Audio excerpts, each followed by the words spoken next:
जैसलमेर वाला भाग जो है समुद्र से नहीं लगता है, महाराष्ट्र भी लगता है, गोवा भी लगता है और गुजरात भी लगता है। ये सारे जो है क्षेत्र हमारे पानी की दृष्टि से, व्यापार की दृष्टि से अच्छे हैं। तो राजस्थान हो जाएगा इसका आंसर पहला।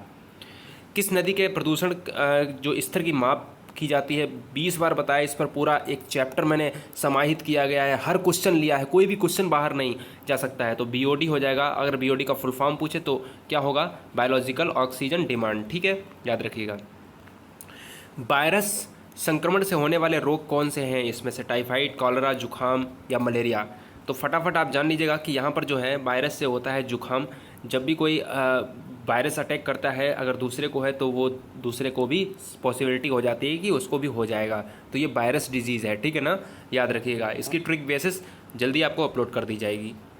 भारत में कृषि को प्रभावित करने वाला मौसम का सबसे महत्वपूर्ण तत्व है। तो मौसम को जो भारत में सबसे ज़्यादा प्रभावित करता है वो वृष्टि, ठीक है ना, क्या है भैया, वृष्टि है। और भारत उष्ण तथा समशीतोष्ण वाला है, ठीक है ना, इसलिए सभी दिशाओं में वृष्टि का सीधा प्रभाव पड़ता है, जिससे जो है मौसम पर अधिक प्रभाव पड़ता है।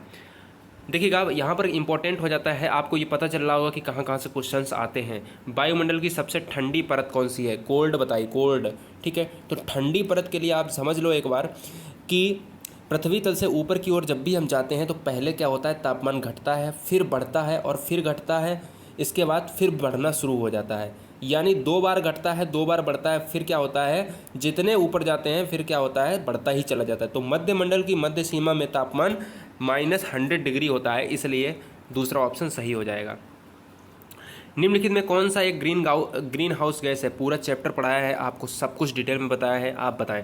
यहाँ पर सल्फर डाइऑक्साइड होगी, बिल्कुल नहीं होगी। ऑक्सीजन होगी, नहीं होगी। आर्गन नहीं होगी, मेथेन हो जाएगी। क्यों, यहाँ पर देखिए ग्रीन हाउस गैस पूछा है, तो ग्रीन हाउस गैस में क्या होता है कि carbon dioxide, chlorofluorocarbon dioxide green house गैसें हैं। तो यहाँ पर मेथेन ही हो जाएगा, क्योंकि यहाँ पर क्लोरोफ्लोरोकार्बन नहीं है। क्लोरोफ्लोरोकार्बन होता तो भी हम मार देते, ठीक है। इसलिए कार्बन डाइऑक्साइड होता है, क्लोरोफ्लोरोकार्बन होता है, तो मेथेन होता है, ठीक है। दिए गए विकल्प में क्या हो जाएगा, चौथा ऑप्शन सही हो जाएगा।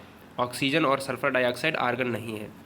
प्रोजेक्ट टाइगर की शुरुआत भाई 1973 में हुई थी, बार बार बता चुका हूँ, इसलिए जो है आप समझ लीजिएगा। पृथ्वी तल पर जो है उस काल्पनिक रेखा को, ये देखिए 50 बार यहाँ पर रिपीट हो चुका है यूपी डेट में। पृथ्वी तल पर उस काल्पनिक रेखा को क्या कहते हैं, जो 180 डिग्री मेरिडियम यामोत्तर पर खींची गई है।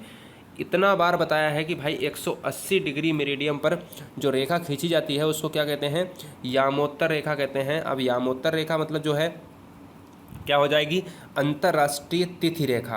अब अंतर्राष्ट्रीय तिथि रेखा भैया कौन सी है, अंतर्राष्ट्रीय तिथि रेखा जो है ये होती है, एक हमारा एक ग्लोब है, इस पर हमने 0 डिग्री, एक तो ये क्वेश्चन पूछा जाता है कि 0 डिग्री जो बीच से खींच दी जाती है, तो इसको कहते हैं विषुवत रेखा या फिर भूमध्य रेखा। तो ये वाला ऑप्शन यहाँ पर नहीं होगा क्योंकि ये बीच से खींच दी गई है। लेकिन बोल दिया गया है कि पृथ्वी तल से उस काल्पनिक रेखा को खींचिए जो 180 डिग्री पर, ये वाला 180 डिग्री, क्योंकि ये 180 डिग्री होता है। जबकि यहाँ पर जो है दोस्तों बता दिया जाता है कि यहाँ पर ये अंतर्राष्ट्रीय तिथि रेखा होती है, इसी से क्या होता है, समय का निर्धारण होता है। तो ये हो गया ऑप्शन नंबर 1। निम्नलिखित में से किस राज्य में गोल्फ ऑफ मन्नार मैरीन राष्ट्रीय पार्क है, तो ये हो जाएगा हमारा तमिलनाडु में। जनगणना 2011 के अनुसार भारत में लिंगानुपात यानी कितनी जो है महिलाएं हैं और उन पर कितने पुरुष हैं, तो ये आपको बताना होगा। तो भारत में स्त्री तथा पुरुष का लिंगानुपात 940 है और 1000 हो जाएगा, क्योंकि 940 महिलाएं और 1000 पुरुष हैं।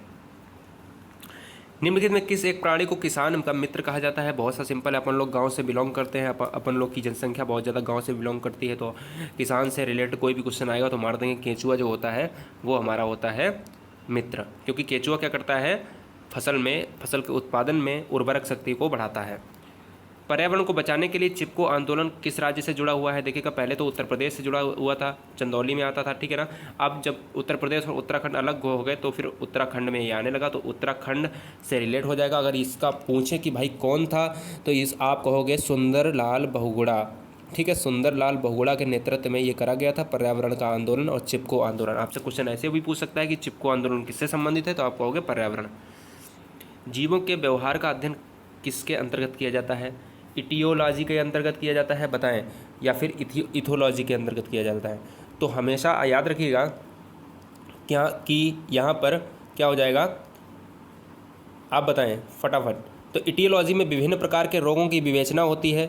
नियोलॉजी में तंत्रिका तंत्र से संबंधित रोगों की तथा इथोलॉजी में जीवों का व्यवहार। ठीक है ना। तो मैंने 3 ऑप्शन बता दिए हैं, आप लिख लेना पेपर में, कॉपी में लिख लेना। इटियोलॉजी में रोग, इसमें रोग होते हैं, इसमें आपका जीव आता है, तो यही हमारा आंसर हो जाएगा। और नियोलॉजी में क्या आ जाएगा, नियोलॉजी में आपका भैया आ जाएगा तंत्रिका तंत्र से संबंधित जो भी रोग होते हैं, तंत्रिका तंत्र। ठीक है ना। समुद्री शैवाल किसका महत्वपूर्ण स्रोत है? समुद्री शैवाल दोस्तों बहुत सिंपल सा क्वेश्चन है। समुद्री शैवाल जो है आपका तीसरा ऑप्शन सही हो जाएगा, यानी आयोडीन से संबंधित है। शैके लाइकेन है, लाइकेन एक दोस्तों है सहजीवी। सहजीवी है ऐसे जंतु या पौधे जो साथ रहकर एक दूसरे को लाभ पहुंचाते हैं, उन्हें सहजीवी कहा जाता है, जिसमें राइबोसोम भी आता है, तो सहजीवी हो जाएगा हमारा लाइकेन। और लाइकेन किसका जो है सूचक है, हमारे हैं वायु प्रदूषण के। सीएनजी का ईंधन के रूप में प्रयोग होता है, तो सीएनजी का फुल फॉर्म आप बताइएगा। कंप्रेस्ड नेचुरल गैस होता है। एलपीजी का फुल फॉर्म भी आगे आएगा, तो जरा कमेंट करें इससे पहले, बताने से पहले। तो सीएनजी का जो ईंधन के रूप में प्रयोग करा जाता है वो भैया आता है वाहनों में, बिल्कुल आता है, उद्योगों में आता है। अब उद्योगों में भी आता है, खाना बनाने में नहीं आता है। अब यहाँ पर देखिएगा बहुत चाल चल दी पेपर बनाने में, वाहन और उद्योगों में दोनों में आता है, तो ऑप्शन नंबर चौथा सही हो जाएगा। क्योंकि भाई वाहन और उद्योगों में दोनों आते हैं, तो ये दो आपस में दोनों गलत हो जाएंगे, क्योंकि एक एक सिंगल तो आएगा नहीं। जब दोनों में आता है तो दोनों मारेंगे। पर्यावरण जागरूकता का किसके द्वारा सृजन किया जा सकता है? पर्यावरण जो जागरूकता है वो भैया एक ही चीज़ हो सकती है, वो है क्षेत्रीय भ्रमण के अनुसार जो है लोगों को जागरूक किया जाए, जिससे जो है कुछ हो पाए बेहतर। गुरुजी वर्ल्ड चैनल को अभी जो है आप लाइक कर दें, क्योंकि लाइक में कंजूसी बहुत करते हैं आप, जो है सारी वीडियो आप देख सकते हैं। एलपीजी का फुल फॉर्म जो है आपको बोला गया है कि भाई लिक्विफाइड पेट्रोलियम होता है, लोकल पैसेंजर गाड़ी होता है। देखिए कैसे कैसे हंसने वाले दिए ऑप्शन है ना। तो नॉर्मल सी बात है कि अपन लोग जानते हैं कि लिक्विड पेट्रोलियम गैस होता है। और एलपीजी में एक चीज़ नोट कर लेना कि जो महक आती है ना, अपन लोग कहते हैं कि मम्मी ये जो है गैस महक रही है, तो उसमें जो है महक के लिए एलपीजी में एक पदार्थ मिलाया जाता है, जो क्वेश्चन में बहुत बार पूछा जाता है कि महक जो आती है वो क्यों आती है। महक आती है वो मरकेप्टेन की वजह से आती है, ठीक है ना, एथिल मरकेप्टेन। तो याद रखना कि वो जो महक के लिए इसलिए ही मिलाया जाता है कि अगर वो महके ना तो फिर आग लग सकती है। पृथ्वी पर पहुंचने से पहले ओजोन परत किन किरणों को अवशोषित करती हैं? तो दोस्तों हमेशा याद रखना, परावैंगनिक किरणें जो ओजोन परत वहीं पर नष्ट कर देती हैं। अगर ये नष्ट ना करें तो फिर जीवों का जो है जीवन दुर्लभ हो जाएगा, जी नहीं पाएंगे। चमगादड़ स्तनधारी है क्योंकि वह बच्चे देता है, ठीक है ना। चमगादड़ स्तनधारी क्यों है? क्योंकि वह बच्चे देता है, भाई बच्चे देता है, याद रखना। पर्यावरण की परिभाषा क्या है? पर्यावरण की परिभाषा क्या है भैया? उपरोक्त में से कोई नहीं चीज़ों में से जो चीज़ें हमें घेरती हैं, समुद्र तल के नीचे पृथ्वी पर वस्तुएं, एबायोटिक एवं बायोटिक घटक। तो दोस्तों यहाँ पर ये हो जाएगा एबायोटिक एवं बायोटिक घटक। याद रखिएगा, ये एबायोटिक एवं बायोटिक घटक इसलिए हो जाएगा क्योंकि इनसे ही हमारा पूरा व्यवस्थित समूह बना है, जिसके सभी घटक जो है एक प्राकृतिक संतुलन में रहते हैं। इसी संतुलन के परिणाम स्वरूप जीव मंडल में बायोम का विकास होता है, जीवोम और बायोम का। निम्नलिखित अंतर्राष्ट्रीय संस्थाओं में कौन सी संस्था वन्य जीव संरक्षण के प्रति समर्पित है? वेरी मोस्ट इंपॉर्टेंट क्वेश्चन, 50 बार यहाँ पर जो है पूछा जा चुका है। 50 बार तो छोड़िए दोस्तों, यहाँ पर आप अगर पिछले प्रश्न पत्र उठाएंगे तो यहाँ पर देखेंगे कि 5 से 7 बार आपको मिल ही जाएगा। और जो आगामी परीक्षा की जो पब्लिकेशन बनाते हैं उनमें भी ये क्वेश्चन मिलेगा। तो यहाँ पर नॉर्मल सी बात है कि यूएनडीपी, और यूएनडीपी एक संयुक्त राष्ट्र संघ की जो है संस्था है, और जिसका मुख्यालय है नैरोबी में, केन्या में। कृत्रिम वर्षा के लिए जो है प्रयुक्त रसायन कौन सा है? कृत्रिम वर्षा, जो वर्षा को बरसाने के लिए जो है हम करते हैं, वो है हमारा भाई सिल्वर आयोडाइड। तो सिल्वर आयोडाइड हो जाएगा कृत्रिम वर्षा के लिए। ठोस CO2 का भी यहाँ पर प्रयोग करा जाता है। बायोडीजल किससे तैयार किया जाता है? देखिए बहुत ही मोस्ट इंपॉर्टेंट है, तो यहाँ पर जेट्रोफा हो जाएगा। बायोडीजल जेट्रोफा से तैयार करा जाता है। और जेट्रोफा करकास इस टाइप के जो बायोडीजल निर्माण के महत्वपूर्ण साधन हैं। देश का पहला बायोडीजल अगर पूछा जाए तो आंध्र प्रदेश में लगाया गया था। पहला बायोडीजल संयंत्र कहाँ लगाया गया था? काकीनाडा, आंध्र प्रदेश। मैंने बोला है काकीनाडा, और कहाँ पर है ये?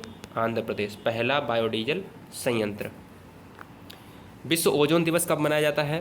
विश्व ओजोन दिवस 16 सितंबर को मनाया जाता है। ओजोन किसका रूप है? ऑक्सीजन का रूप है। ओजोन क्या काम करता है? पराबैंगनी किरणों को रोकता है। चैनल को अभी तक सब्सक्राइब नहीं किया है, सब्सक्राइब जरूर करें, क्योंकि आप ही हमारा परिवार है और आप हम पर डिपेंड है और हम आप पर डिपेंड हैं। क्योंकि अगर आप हमारी शान हैं और हम ही आपकी जान है, तो फिर भारत महान है। सिल्वीकल्चर जो है संबंधित है, सिल्वीकल्चर जो है किसमें इसका उत्पादन किया जाता है दोस्तों? तो सिल्वीकल्चर याद रखिएगा हमेशा वन्य उत्पाद से संबंधित है। पहला ऑप्शन संबंधित हो जाएगा।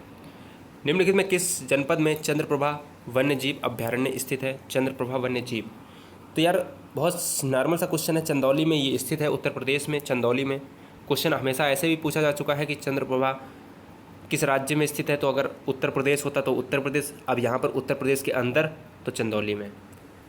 निम्नलिखित में कौन सा द्वितीय श्रेणी का उपभोक्ता है? भाई जो प्रथम श्रेणी का है उसको द्वितीय श्रेणी खाएगा, और जो द्वितीय श्रेणी का है वो उसको तृतीय श्रेणी खाएगा, ठीक है। और प्रथम श्रेणी वाले क्या खाते हैं? पौधे खाते हैं।